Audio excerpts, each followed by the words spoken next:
Hi guys! Welcome back to my channel! Today, meron po tayong client na 2023 Ford Ranger Wildtrak. Actually, itong Ford Ranger po nila, na sidewall po yung isang gulong. So, meron siyang punit. So, pinabulkanize lang po niya. Dahil hindi po siya kampante, so nag-decide po siyang palitan na lang po ng mga gulong. So gusto niya mas malapad na lang po. Tapos gagamitin po niya yung stock mags. Actually lagi rin nanonood dito sa YouTube channel ko. So meron din siyang idea kung ano yung mga size na pwede dun sa kanyang Ranger. Ang size po na ilalagay po natin yung 275/65R18. So tara, samahan niyo po ulit ako.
Ito po yung gagamitin nating gulong. Ang brand po nito, Tri-Ace Pioneer ETX.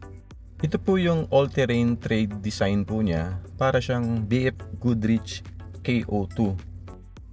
Ang size po nito, 275/65R18. Yung sidewall nito, aggressive na rin siya. Meron siyang mga spike. Meron din po siyang white letter po.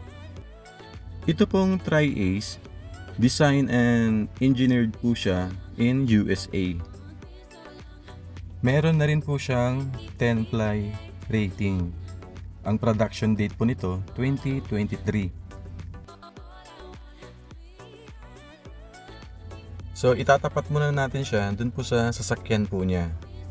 So ito na po yung gulong. Mas malaki po ito compare sa stock po. Ang size po ng stock nito, 255/65R18.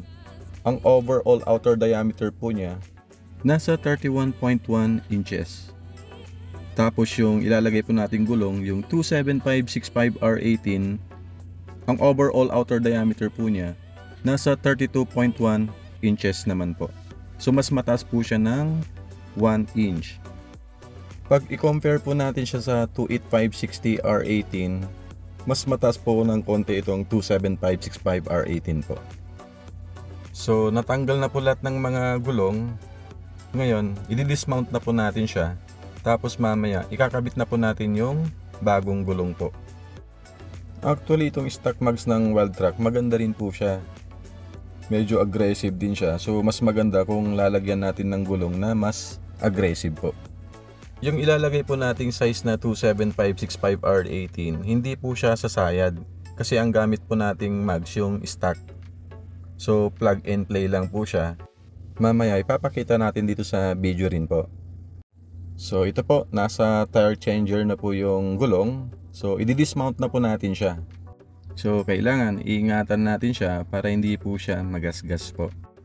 Pag bumili kayo sa amin ng gulong, pre-mounting, balancing at pre-installation na po siya. So ito po, i-mount na po natin yung Tri-Ace na 275/65R18.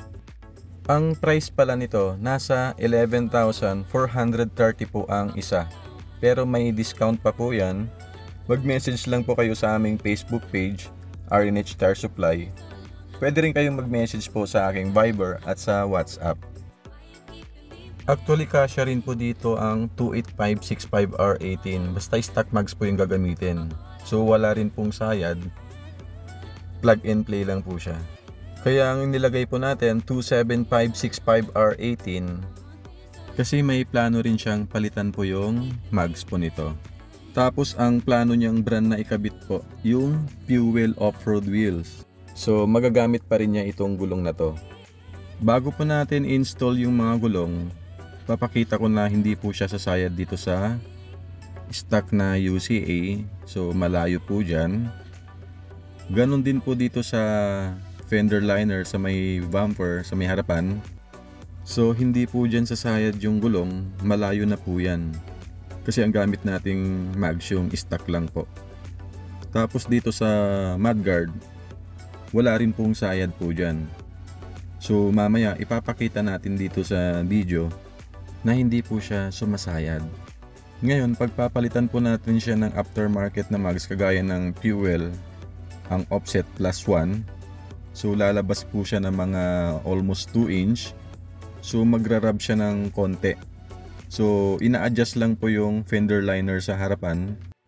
Gaya ng ginagawa po namin sa mga nagsa-size 20 na nilalagyan po ng 275/75 R20.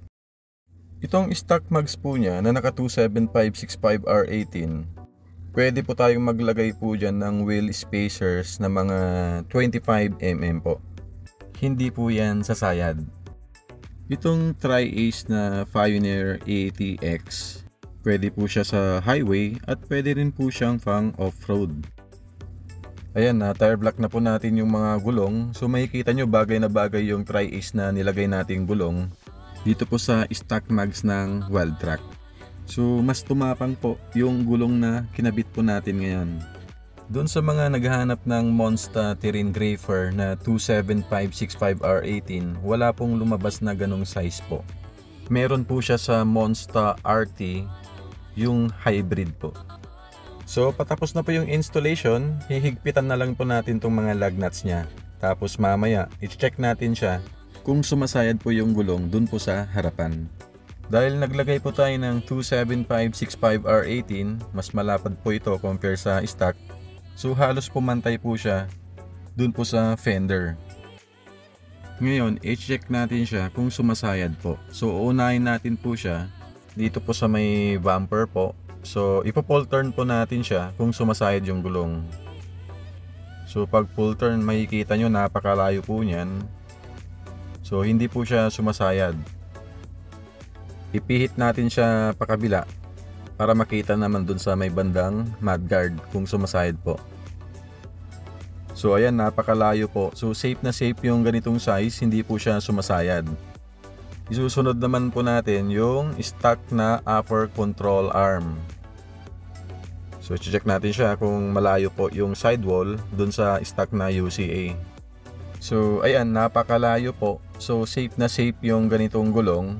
Gamit po yung stock mags, tapos naka-stock na UCA. So wala po siyang sayad. So tapos na po yung installation. Ito na po yung Ford Ranger niya. Mas lalo po siyang pumogi kasi mas malaki yung gulong nito at medyo aggressive na gulong yung nilagay po natin. So ito, mas naging macho po siya. Bumagay po yung nilagay po nating gulong. Para siyang BF Goodrich KO2. So kahit nilagay mo siya sa stock mags, maganda. Kagaya nitong Tri-Ace na Pioneer ATX. Yung ganitong size, pwede rin po siya sa mga Ford Everest na naka size 18 na stock mags. So kung gusto nyo ng mura at maganda na klaseng gulong, subukan nyo po itong Tri-Ace Pioneer ATX. Kung mayroon kayong mga katanungan, mga inquiries, pwede nyong i-comment po dito sa baba or i-message po kami sa aming Facebook page, R&H Tire Supply. Siyempre, meron tayong Fairview branch at Calasiao branch. So hanggang dito na lang po ang video na to. Kung nagustuhan mo ang video na to, please like and subscribe. Ride safe guys! Bye!